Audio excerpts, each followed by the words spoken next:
Welcome to What's the Scenario with PLRB, where we explore claims and coverage scenarios relevant to insurance professionals. I'm Alicia Watley. I'm Tim Havler. And I'm Mike Broad. Tim, what is the scenario? Homeowner is relaxing one night. All of a sudden, there's a huge clap of thunder. It was so loud, she thought it might have hit the house or maybe somewhere in the yard, but everything looked okay. 6 weeks later, she got her normal water bill in the mail, billed quarterly, and to her great surprise, it was outrageously high. $4,500 water bill. What? $4,500? She knew she wasn't taking that many showers, and she thought, well, there's got to be a leak somewhere. So she called the plumber, who came over, scoped a camera, and found a big leak underground next to the house. It looked like the underground pipe had burst wide open, not just deteriorated. The homeowner immediately knew what happened. Lightning damaged the pipe 6 weeks ago. So she now wants coverage for three things. All right. Number one, the water bill. Right. Yeah. Number two, the plumber's invoice for the camera inspection. Of course. And number three, repairing the pipe, including the cost to dig out the land and replace the land and sod on top of it to access the pipe. Oh, geez. Policy here is the standard ISO HO3 2011 edition. So this week, I'm going to hit you guys with a trivia question. Don't hit me. I know that's your favorite. Don't roll your eyes, Alicia. I don't want to think right now. What? I should say where, and I'm looking for a state, is the lightning capital of the United States? Ooh. I'm going to go because it's small, and so it might help because if there's just a few lightning strikes there, it's going to be a ton. I'm going with Rhode Island. Woo! I am going to go with Texas. No. Only because Mike said, or somebody said, Texas. That's not my first choice. Oh. That's not my first choice. I'll say Texas because it might be right. And I like right. It's Rhode Island. I know it. Correct answer, Rhode Florida. Ooh. I was going to say Florida. I'm not listening to you anymore. Okay, I'll give you guys an even harder one. Last one, I promise. No. What is the study or science of lightning called? Lightningsology. That's what I would have said. Correct answer. Alicia, last chance. I said what I said. Florida. Fulminology. Wait, what? Fulminology. Yes. Pulmonology? I got to make trivia questions easier from now on. That sounds too medical. Okay. Right, agreed. I'm going to do the fifth grader question next week. Thank you. And we'll get that wrong, then we'll feel like idiots. Yeah, we'll do the third graders. Well, I know not to listen to Mike and trust my gut. Exactly. Yes. Good point. Okay, but back to the claim. So it's this high water bill scenario, which we get asked about a lot. It says interesting. What is water? Well, yes. What is water? What would you claim? How would you cover this? Coverage A, coverage B, or coverage C? I would think it's coverage C under personal property because it's not real property, because once it goes through the meter, you do own it, but it's not permanently attached to your house. You can still move it around. So we can't say it's personal property. We can't say it goes under coverage C. But here is the interesting thing.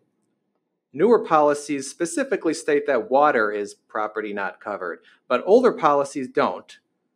So the 1991 ISO homeowners, you can get coverage for that high water bill if it's a covered cause of loss. Starting with the 2000 edition onto the 2011, onto the 2022, they say water is property not covered, so we no longer can get coverage for that high water bill. I want to say, too, that commercial and business owners forms are totally different, so this discussion does not apply to those at all. This is just for the homeowner's losses. Under So the once commercial policy, would it be covered under business personal property then, Tim, or in the BP and the CP forms, there is a provision under property not covered which says it does have water in there, but it's next to all these other words like land and natural features. So there's a big debate about whether that only means lakes and rivers, because water, land, all the words associate together. In the homeowner's policy, it just says water or steam.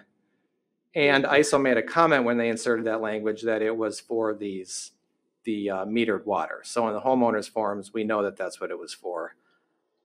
So let's assume we have an old policy, so we can say this is covered property under the 91 form. Now, do we have a covered cause of loss? One of the 16 or 17 named perils? Lightning? I guess we're looking for what caused the water to leak out. Lightning? Lightning sounds pretty good, or accidental discharge from a plumbing system also sounds pretty good. All right. So under the 91 form, we got covered property, we got covered cause of loss, so we have... Wait a minute, you know what else it could have been, Tim? Mm-hmm. Do you know what peril I'm going to go with now? There's no peril for birds. No, bears, not birds. Bees? No birds, no bears, bees. Malicious? Yes. It was Zeus. Zeus vandalized your malicious mischief. Yes, exactly. Well, we do appreciate creative adjusters looking for perils that can. So if we want to go to Greek myth, I guess we could do that. Mm-hmm. All right. Thank you. He was mad that night. All right. So we talked about like the high water bill and what's covered. Who pays for the plumber for the camera scoping? Right. Somebody's got to pay that plumber. He's not doing this for free. Somebody's got to pay the plumber. So when the adjuster gets that claim in, it kind of goes to the mechanics here, because you don't always know the cause of loss right away. You know what the insured says, which we have no reason to doubt at this point, but maybe as an adjuster, you're thinking, pipes wear and tear, they wear out all the time, They rust. Maybe that could happen. So the adjuster wants to at least look into that. Now, it is once the insured shows a direct physical loss, the burden then shifts to the insurance company to prove that one or more exclusions apply. So far, I would say, yes, the insured has sustained their burden of a direct physical loss because we know water is leaking. And I don't know what else if you're making a reasonable inference at that point, the reasonable inference is that they have a loss to their pipe. What we don't know is exactly how that loss happened. Now we're into the insurance company's burden. If they want to say it's an excluded cause of loss, they need to look into that, and they need to pay for any of those investigatory costs.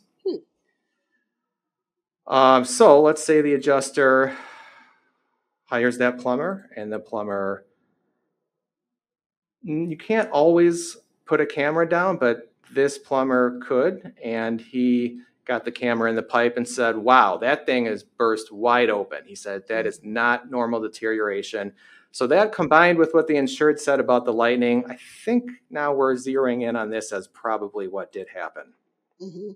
And so if it was the insurance company that had hired the plumber to go out and investigate, certainly that would have been part of their investigative process. They would be footing the bill. So would it be the same with the insured? When the insured went out and hired the plumber, would that be a cost that would be allowed under the policy, Tim?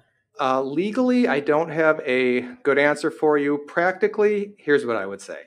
All right.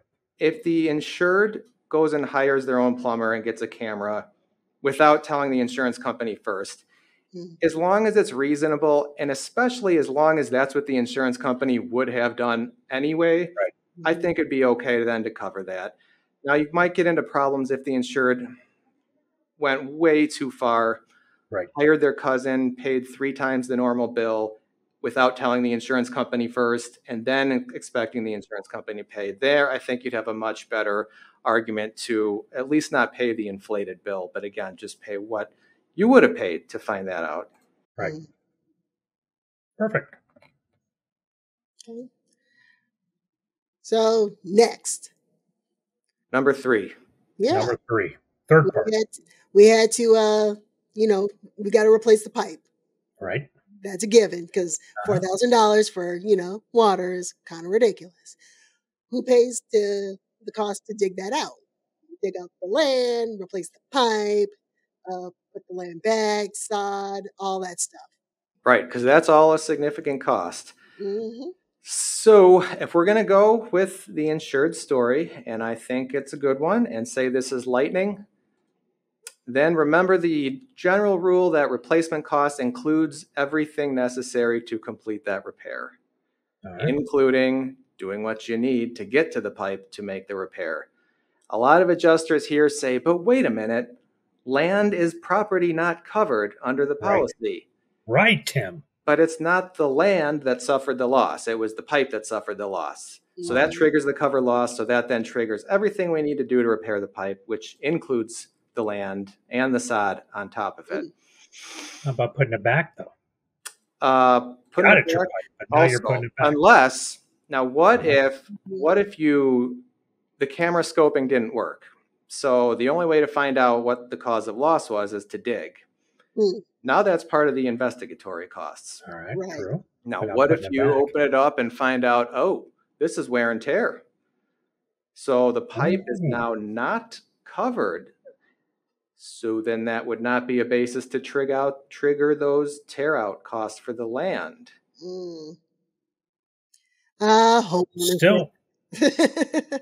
still think it's part of your investigation into the claim. Because to get to the full answer, you have to do what you have to do. Certainly to dig, but then once you find out it's excluded, are then you're going to put the land back and put sod over it, even though you found out it was excluded? Well, I guess since when I was an adjuster, I was such a good guy, I at least would have buried the darn thing. You know what I mean? I'm right there. But to put your new sod in, that's where my kind nature ends. To my knowledge, companies do it. Some refuse to even put the land back. Some put the land back, and some put the land back and give you the whole works. I'm not aware of any case law on that. The only thing I would say for sure is that you do have to pay to dig again because that's the investigation in that case. Makes sense. Oh, what about the water company? You would have to know that something was off, but they're like, why can't the water company make a call and say, you know what? Yeah, look at them just taking advantage of the situation. You guys are too smart. You're fighting my facts. I would also say a $4,500 water bill. It'd be hard to rack up that much, but I had to make it over the deductible, so that's how the numbers get set. Yep. One final point I want to make is Zeus. So let's say it wasn't lightning. It was wear and tear. Thunder. And say we found out wear and tear once we put the camera down. So we don't have to dig because now we already know it's excluded from the camera scope. So that isn't itself a basis to cover those tear out costs. But we do need to check the policy. There is a very specific provision that will cover tear out after wear and tear and various other C6 exclusions if certain conditions are met, such as if water damage was caused by that leak. So here we have no indication of that water, say, migrating around and then damaging the getting in the basement or whatever it was. Yeah. Right. So that varies. So all I'm saying is make sure you check that provision in the policy before you automatically say no tear out covered.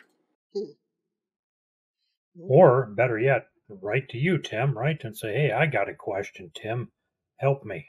Or write to PLRB, and one of our many attorneys who get these questions every day would be thrilled to help you out. Right. And if by the luck of the draw you happen to get Tim, lucky you. Because you know him from this fine podcast. Yes. So, Tim, what can we take away from this scenario? Okay, so to recap, once fresh water goes through the insured's water meter, they own it as their personal property, so it could fall under coverage C. Modern homeowners forms specifically state that water is property not covered, but older homeowners forms could still cover a loss of watered meter or high water bill if there was a covered cause of loss. Now, in regard to establishing that covered cause of loss to an underground pipe, for coverage A property, once the insured has met their burden of showing a direct physical loss, the burden shifts to the insurance company to establish that one or more exclusions apply. Mike, are you aware of anything in our educational materials or elsewhere in the database that speaks to the issues that we talked about today? Oh, I'm certain there is, Tim. How about that? Long answer short. No. Yeah, of course. PLRB.org. Check us out. We have plenty of resources. I do know there's stuff out there from coverage questions that have come in on constant or repeated seepage or leakage of water. There's stuff on one place. There was a structure that settled after some water escaped from a pipe. So is that earth movement, water exclusion? Who knows? Check it out, PLRB.org. Or another one, where the water exclusion might not include metered water. That's also another coverage question that is in our extensive and awesome database. Check it out. Yes. Alicia, can you add that stuff to the show notes for me, please? We can absolutely add that to the show notes. And also there you'll find a recap of the key points from today's episode. You'll find links to our social media. And did you know you can listen to this podcast on YouTube? So type in what's the scenario with PLRB in YouTube, and you'll get to see the beautiful faces that are behind the voices of your favorite podcast in the world. Those two people. Yes. I know, well, at least two, like at least one, but you know. Right. And you'll also find information on how to submit your own adjuster story that will be read by one of us here at PLRB. So wouldn't that be awesome? I know. Don't forget to subscribe. Don't forget to give us a 5-star rating, and we will see all of you next time. Yay! Until then, everybody. Bye. The views and opinions expressed in this resource are those of the individual speaker and not necessarily those of the Property and Liability Resource Bureau, its membership, or any organization with which the presenter is employed or affiliated. The information, ideas, and opinions are presented as information only and not as legal advice or offers of representation. Individual policy language and state laws vary, and listeners should rely on guidance from their companies and counsel as appropriate.